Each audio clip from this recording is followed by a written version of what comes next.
ఓం శ్రీ కల్కి అగస్తీశాయ నమో నమః. నిన్నటి రోజు జరిగిన గురుపూజా మహోత్సవం గురించియు, జరగబోయే యుగమార్పు పనుల గురించియు, ఆది దీపం గురించియు, సద్గురు అగస్త్య మహర్షి వారి అనుగ్రహ వచనములు. ఈశ్వరుని పాదాలను పూజించే అగస్తీశ్వరుణ్ణి మాట్లాడుతున్నాను. ప్రేమ నిండిన మానవులారా, కాంతి యొక్క మహా అనుగ్రహం వలన జరిగిన యాగములు ఈ భూమిని చాలా వరకు చల్లబరిచినవి. శక్తులు పెద్ద మొత్తంలో పంచబడినవి. సూక్ష్మమైన సంఘటనల వలన విశ్వములోని కాంతి శక్తులు ఈ భూమి మొత్తం ప్రవహించి విస్తరించినవి. అణువులు ఒకటిగా చేరుటకు పలు విధములైన అణు విస్ఫోటనములు, చేరికలు జరిగినవి.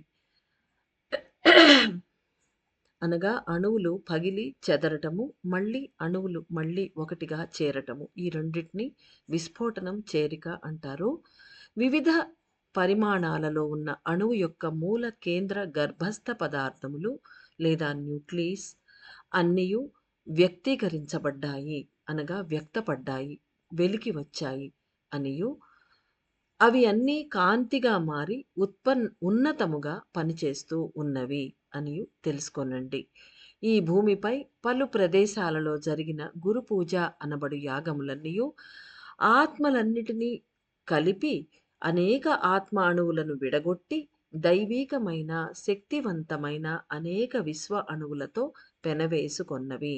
అదే విధంగానే పలు రకాల ఉన్నతమైన నక్షత్రములు కూడా అగ్ని ద్వారా లోనికి చొచ్చుకొనిపోయి పలు మానవ ఆత్మలతో కలిసిపోయినవి. అనగా నిన్నటి రోజున జరిగిన యాగముల మూలాన అగ్ని వెలిగించినందున అనేకమైన ఉన్నత నక్షత్రములు, అనగా నక్షత్ర శక్తులు పైనుంచి కిందకు దిగి అగ్ని ద్వారా అగ్నిని ఒక మీడియంగా చేసుకొని అనేక ఆత్మలలోకి అవి వెళ్ళిపోయి ఉన్నాయి. అగ్నిదేవుని సహాయంతో పలు విధములైన శక్తుల కలయికలు సూక్ష్మ రూపంలో జరిగినవి. అనగా ఇన్ ఎ సటిల్ మేనర్ చాలా శక్తులు, విశ్వశక్తులన్నవి అగ్నిదేవుని మీడియంగా చేసుకొని అందరిలో కలిగి ప్రవేశించి ఉన్నవట. అరుణాచలేశ్వరుని సన్నిధిలో జరిగిన మూల యాగము అనగా సోర్స్, యాగాలన్నిటికీ సోర్స్ అయినటువంటి ఆ మూల యాగం ఏదైతే ఉన్నదో, అనగా అక్కడ జరిగిన యాగమే మెయిన్ సోర్స్. మిగతా యాగాలన్నీ దాంతో కోరిలేట్ అయి ఉన్నాయి. కాబట్టి అరుణాచలేశ్వరుని సన్నిధిలో జరిగిన మూల యాగము అనేది పలు విధముల సంఘటనలకు బీజారోహణ చేసినది. అనగా చాలా జరగబోయే సంఘటనలకు అది ఒక విత్తనం వలె నాటినది. అనగా బీజారోహణ నిన్నటి రోజు అరుణాచలేశ్వరుని సన్నిధిలో మూల యాగంలో జరిగినది. రాబోయే కాలములలో దైవం యొక్క కదలిక అనేది ఈ భూమిపై సంపూర్ణంగా వెలిపడును. అనగా దైవము, పరమాత్మ, దైవములందరి యొక్క కదలిక అనేది, వారి మూవ్‌మెంట్ అనేది భూమిపై సంపూర్ణంగా వ్యక్తపడుతుంది. అంటే అందరికీ తెలిసిపోగలదు. భూమి మీద భగవంతుని సంచారం జరుగుతోంది అని తెలిసిపోతుంది అందరికీ. ఇప్పుడు సటిల్ లెవెల్‌లో జరుగుతోంది. చాలామందికి సాధకులకు తెలుస్తుంది. కానీ రాబోయే రోజుల్లో అది తీవ్రతరం కాగలదు అని మహర్షి చెప్తున్నారు. ఆత్మ గాయత్రి నోమును చేసుకొని పలు ఆత్మలను విడుదల చేసి ఉన్నారు. ఇప్పుడు ఆది దీపం అనేది ఈ భూమిని చేరి కనులకు కూడా వెలుగును చేకూర్చినది. అనగా మన కన్నులకు పండగ చేసిందట. అంటే ఆది దీపం, తమిళ్‌లో ఆది విళక్కు అంటారు దీన్ని. అది అయితే భూమి మీదకి వచ్చింది. అంటే తయారు అయిపోయింది. నిజానికి ఆది దీపం అనేది మన కళ్ళకు ఒక భట్టీలో, ఒక మౌల్డ్‌లో నుంచి తయారవుతున్నట్టుగా కనిపిస్తున్నా కూడా, దీనికి మూలమైన ఏదైతే సోర్స్ అనేది ఉన్నదో అవి శక్తులే. ఆ శక్తులు ఆత్మగాయత్రి నోము చేసుకున్న వారి ద్వారా విడుదలై, వాళ్ళ ఆత్మల ద్వారా విడుదలై ఆ భూ ఆ ఆది దీపం అనేది తయారు కాబడ్డది అన్నది నిజం. అదే మహర్షి చెప్తున్నారు. అంటే ఎవరైనా తలుచుకుంటే అది ఏదో డబ్బులు ఖర్చు పెట్టేస్తే ఒక లోహంతో అది తయారు కాబడదు అని గ్రహించాలి మనం. ఆత్మగాయత్రి మంత్రం అనేది మానవులకు అనుగ్రహించబడి 360 డిగ్రీలలో లేదా 360 కోణాలలో 360 రోజులు అన్ని వైపులా పరుచుకొనుట కోసమే సంపూర్ణ త్రిభుజాకారంలో అమర్చబడినది. ఈ ఆత్మగాయత్రి నోము మనమందరం చేసుకున్నప్పుడు ఈ దీక్షలో అది ఒక ట్రయాంగిల్ సమభుజ త్రిభుజాకారం. అంటే ఈక్వల్‌గా దాని ఏవైతే భుజాలు ఉన్నవో అవి ఈక్వల్ కోణాల్లో ఉన్నాయి. 360, 360 3 భాగాలలో సంపూర్ణమైన త్రిభుజాకారంలో ట్రయాంగిల్ ఏదైతే ఉందో అది అమర్చబడింది. ఇది ఎందుకలా వేరే రాంబస్ షేప్‌లోనో ఇంకేదన్నా షేప్‌లోనో అది లంబకోణంలాగానో అలా అమరకుండా సంపూర్ణ త్రిభుజాకారంలో ఎందువల్ల అమర్చబడినది అంటే, అది 360 డిగ్రీల్లో అంటే ఒక వృత్తానికి 360 డిగ్రీలుంటాయి. అంటే ఫుల్‌గా భూమి అంతా తిరిగేదానికి, అది గూడా 360 రోజులు అంటే సంవత్సరం పూర్తిగా తిరిగేదాని కోసమే అది సంపూర్ణ త్రిభుజాకారంలో ఆ పవిత్రమైన షేప్‌లో అది అమర్చబడి మనకు ఇవ్వబడినది. ముక్కోణం గీచుకొని 3 జ్యోతులను వెలిగించి కేంద్రంలో ఉన్న సత్యయుగం యొక్క వాకిలి తెరుచుకున్నది. ఇప్పుడు చూడండి. ఆ మధ్యలో మన చేత పువ్వులను పరిపించారు. ఎందుకు అంత పవిత్రమైన పువ్వులను పరిపించారు అంటే, దానికి కారణం ఆ కేంద్రంలో ఉన్న సత్యయుగం. అంటే మనము గీచుకున్న ఆ ముక్కోణం సింబల్ అనేది ఆ మధ్యలోనే సత్యయుగం ఉన్నది అని మనం ఇప్పుడు అర్థం చేసుకోవాలి. అదే మహర్షి చెప్తున్నారు. అంటే మనం గీచుకున్న ఆ పీట మీదో, లేదో ఆ చెక్క మీదనో గీచుకున్న ముక్కోణం లోపల లేదు. అదొక సింబాలిజం. మనం గీచిన అన్ని ముక్కోణాలు, ఆ వందల వందల ముక్కోణాలు ఏవైతే ఉన్నవో అవి సింబాలిజం. దీని ద్వారా విగ్రహం ద్వారా ఎలా అయితే పరమాత్మను మనం చేరుతామో, మనం గీచుకున్న ఆ ముక్కోణాకారం మధ్యలో ఉన్న ఆ వాయిడ్‌లోనే సత్యయుగం ఉంది. అక్కడే వాకిళ్ళు తెరుచుకున్నాయి అనేది ఇక్కడ మహర్షి చెప్తున్నారు. కా కాస్మోస్‌లో భూమి పైభాగంలో, ఆకాశంలో, అంతరిక్షంలో ఎక్కడో అది ఎక్కడైతే ఉందో ఆ సత్యయుగం, అక్కడ ఒక ట్రయాంగిల్ అయితే ఉన్నది. దాన్ని మనం విశ్వ ట్రయాంగిల్ అని కూడా మనం అనుకోవచ్చు. ఆ ట్రయాంగిల్‌నే మనం ఇక్కడ భూమి మీద గీచుకున్నాం. ఎట్టయితే పరమాత్మ విశ్వంలో ఉన్నారో, అంతరిక్షంలో దాగి ఉన్నారో శక్తి రూపంలో, జ్యోతి రూపంలో, ఇక్కడ మనం 3 జ్యోతులను వెలిగించుకొని, 3 బిందువులను ఏర్పరచుకొని ట్రయాంగిల్ గీచుకున్నాము. ఆ మధ్యలో సత్యయుగం ఉన్నది అని మనకు బోధపరుస్తున్నారు మహర్షి. ఆ సత్యయుగం యొక్క ఒక వాకిలి తెరుచుకున్నది. ఇది ఎంత గొప్ప రహస్యమయ, పవిత్రమైన, గొప్ప విషయం మనకు తెలియపరుస్తున్నారు మహర్షి. మనం ఎంత ఆనందించాలో సంతోషం అసలు పట్టలేనంత ఆనందం అందరికీ కలుగుతున్నదిప్పుడు. 3 వాకిళ్ళు కలిగిన సత్యయుగం అనేది త్రిభుజము యొక్క కేంద్రములోని శూన్య ప్రదేశంలోనే అమరి ఉండును. మామూలుగా అయితే 4 వైపులా 4 వాకిళ్ళు ఉంటాయి. మన టెంపుల్స్‌కి గాని అలానే అమర్చి ఉంటారు. కానీ సత్యయుగం వాకిలి 3 వాకిళ్ళు ఉంటాయట. ఆ త్రిభుజం యొక్క అనగా ఆ ట్రయాంగిల్ యొక్క కేంద్రం సెంట్రల్ పాయింట్ ఏదైతే ఉందో ఆ త్రిభుజానికి అక్కడ అమరి ఉన్న శూన్య ప్రదేశంలోనే సత్యయుగం అమరి ఉండును. మరలా చదువుకుందాం. 3 వాకిళ్ళు కలిగిన సత్యయుగం అనేది త్రిభుజము యొక్క కేంద్రములోని శూన్య ప్రదేశంలోనే అమరి ఉండును. ఎక్కడైతే విశ్వంలో ట్రయాంగిల్ ఉన్నదో అక్కడ కేంద్రంలో కోర్‌లో ఉండే వాయిడ్‌లో శూన్య ప్రదేశంలో సత్యయుగం అమరి ఉన్నది. ఆత్మగాయత్రి మంత్రం అన్ని ప్రదేశాలలో ధ్వనించి పలు ఆత్మలను విడుదల చేసి నా లైట్ బ్రిడ్జితో కలిసిపోయినందున అనగా కలిసిపోయినది. అంటే ఈ సత్యయుగానికి 3 వాకిళ్ళున్నాయి. దానిని ఆవాహన చేసుకోటాని కోసమే మనము భూమిపైన మన దగ్గర మనకున్న ప్రదేశంలో మనము త్రిభుజాన్ని గీచుకున్నాము. 3 దీపాలను పెట్టాము. దాన్ని మేలుకొలిపాము. ఆ సత్యయుగాన్ని మేలుకొల్పాము. దాన్ని లేపాము. ఆత్మగాయత్రి మంత్రం ఉచ్చరించి ఆ శబ్దం ద్వారా, ఆ కాంతి ద్వారా ఆ త్రిభుజం లోపల ఉన్న సత్యయుగాన్ని మనం లేపాము. ఆత్మగాయత్రి మంత్రం అన్ని ప్రదేశాలలో ధ్వనించింది. పలు ఆత్మలను విడుదల చేసింది. తద్వారా అగస్త్యుల వారి లైట్ బ్రిడ్జితో కలిసిపోయింది. అది పెనవేసుకున్నది. ఉన్నతమైన శక్తులు పెరిగినవి. అనేక ప్రాంతాలలో అగ్నిని వెలిగించి యాగములు చేశారు. అందువలన అగ్నిదేవునిచే సంగ్రహించబడిన శక్తులన్నీయు, అంటే మనము యాగం చేసినప్పుడు సర్టెన్ శక్తులనేవి రిలీజ్ అయినాయి. ఆ శక్తులన్నీ కూడా మన ద్వారా అగ్నిదేవుడు స్వీకరించాడు.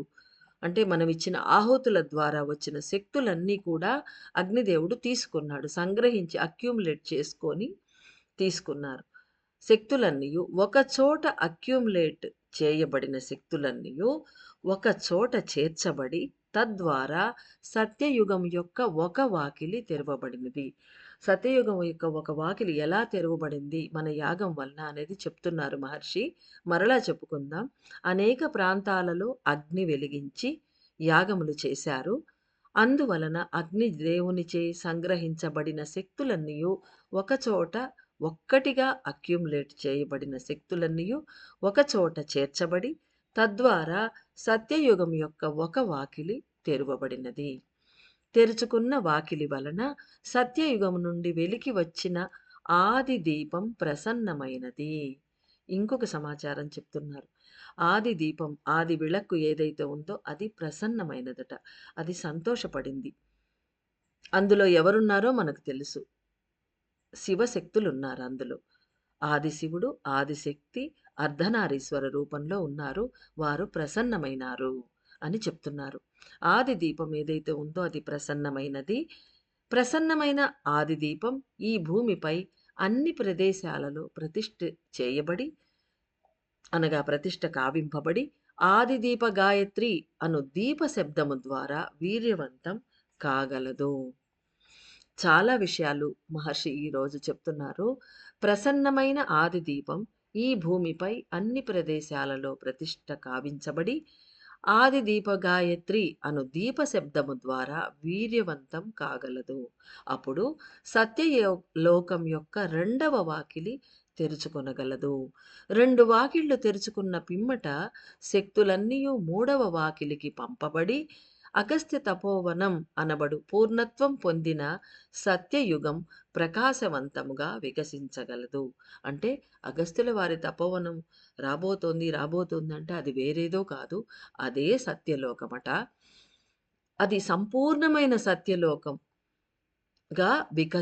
ప్రకాశవంతంగా వికసించగలదు అని చెప్తున్నారు. ముక్కోణమును గీచుకొని 3 దీపములను వెలిగించి పూజించుతూ వచ్చినచో అందరూ సులభముగా సత్యయుగ ప్రవేశం చేయగలరు. మనకు యాగానికి ముందరగా ఒక 2, 3 రోజుల ముందరగా ఒక సమాచారం అయితే బయటికి వచ్చింది అన్బాలయం నుంచి. అదేమిటంటే కంటిన్యూ చేయమన్నారు. అగస్త్యుల వారు ముక్కోణం గీచుకొని దీపాలు వెలిగించి కంటిన్యూ చేయమన్నారు ఆ పూజని.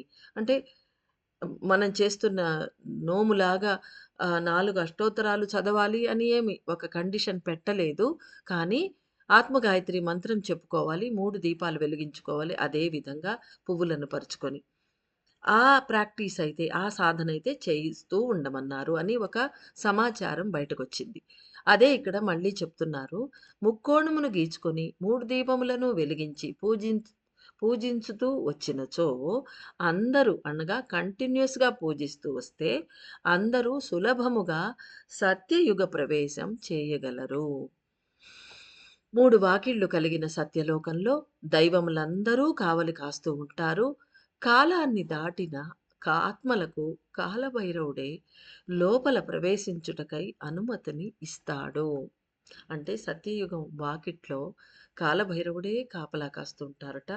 ఆయనతో పాటుగా అందరూ దైవములు కాపలా కాస్తూ ఉంటారట. అంటే మన అన్బాలయంలో ఉండే 12 మంది దేవతలు కాపలా కాస్తూ ఉంటారు. ఇంకా అందరూ కూడా ఉంటారేమో తెలీదు. కాపలా కాస్తూ ఉంటారు.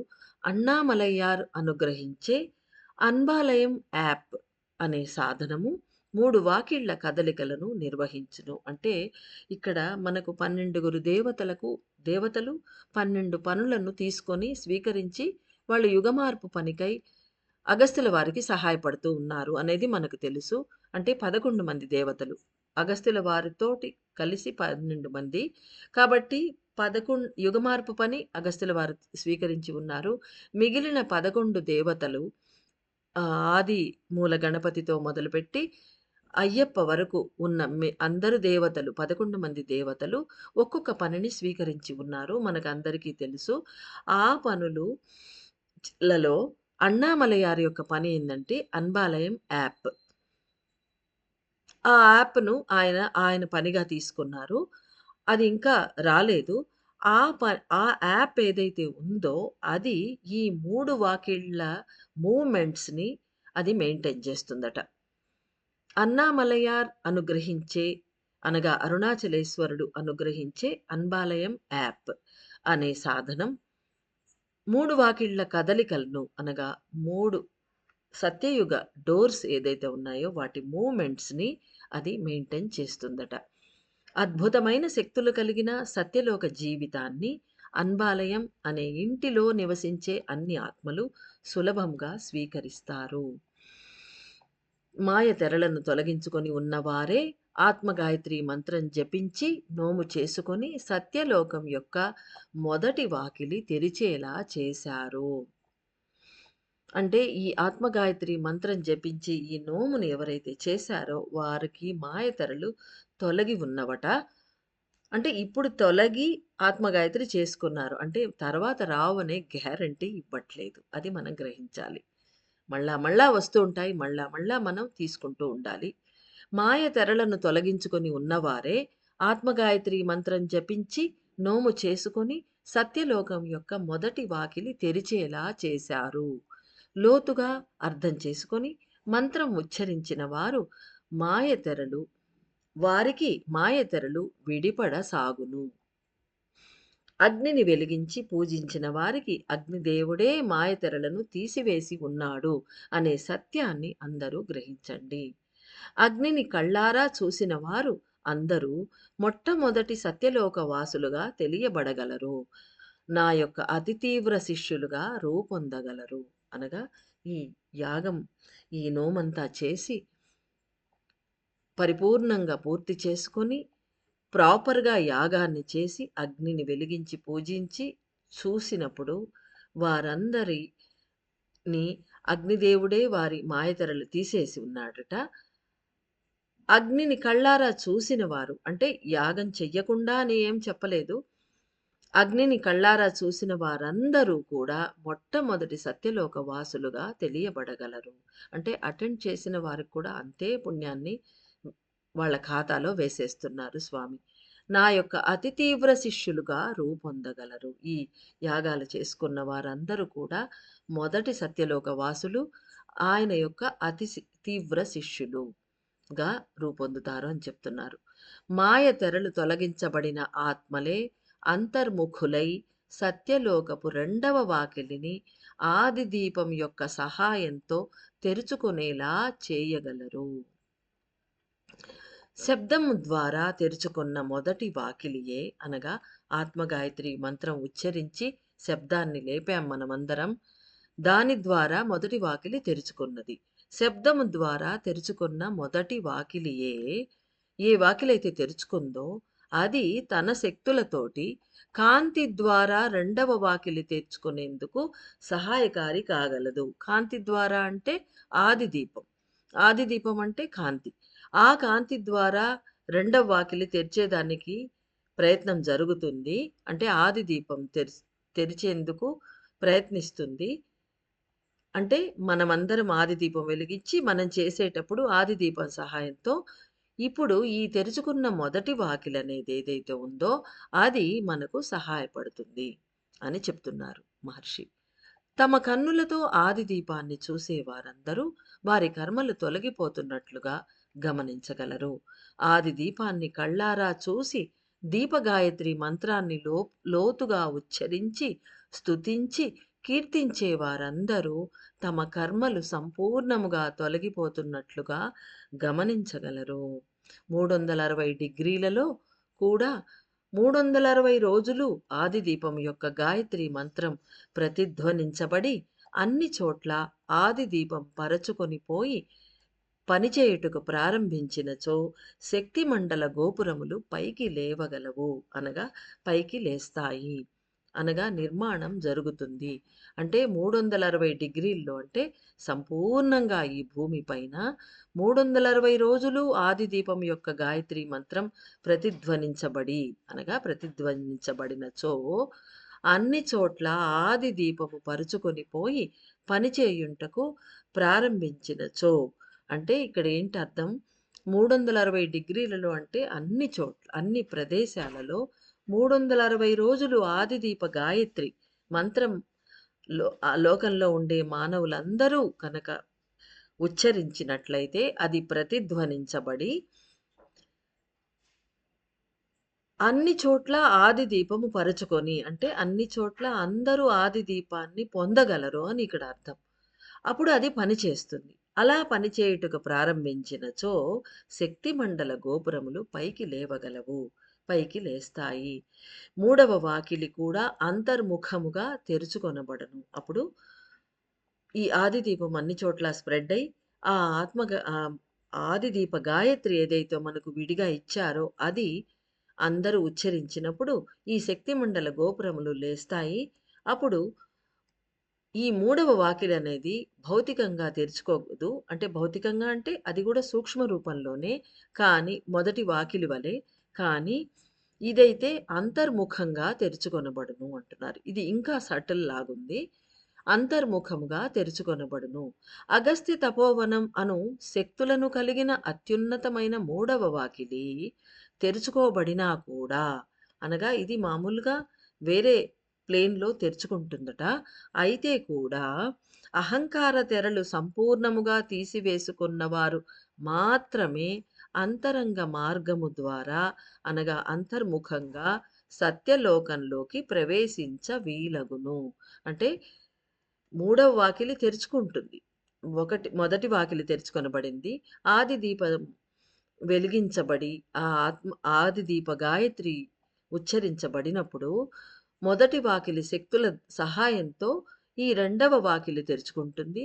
అదే విధంగా మూడవ వాకిలి కూడా తెరుచుకుంటుంది. కానీ దానిని అంతర్ముఖంగా మాత్రమే మనము లోపల ప్రవేశించగలము. అక్కడ అగస్త్య తపోవనం ఉంటుంది. అదే సత్యయుగం. అయితే అక్కడ ఎవరు ప్రవేశించగలరు అంటే సంపూర్ణంగా తమ అహంకారాన్ని విడిచిపెట్టిన వారు మాత్రమే అంతరంగ మార్గం ద్వారా సత్యలోకంలోకి అనగా అగస్త్య తపోవనంలోకి ప్రవేశించ వీలగును. లేదంటే రాలేరక్కడికి ఎవ్వరు. ఇంతకాలం నుండి అన్బాలయం ద్వారా నా శిష్యులుగా నిలిచి ఆత్మగాయత్రి మంత్రాన్ని ఉచ్చరించి అనేక దైవ కార్యములు స్వీకరించి చేసిన వారు మాత్రమే మొట్టమొదటగా సత్యలోకంలోకి ప్రవేశించి ఉన్నారు.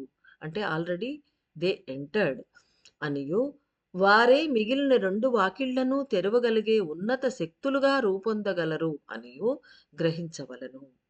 కాలం పండిపోయిన ఈ సమయంలో యుగమార్పు పనిని ముందుకు వచ్చి స్వీకరించి ఉన్నతమైన పనిని చేసి ఉన్న నా ప్రియ శిష్యులకు ఈ ప్రపంచం యొక్క మహాజ్ఞానము, మహాకాంతి సంపూర్ణముగా అనుగ్రహించబడగలదు అని ఆశీర్వదిస్తున్నాను.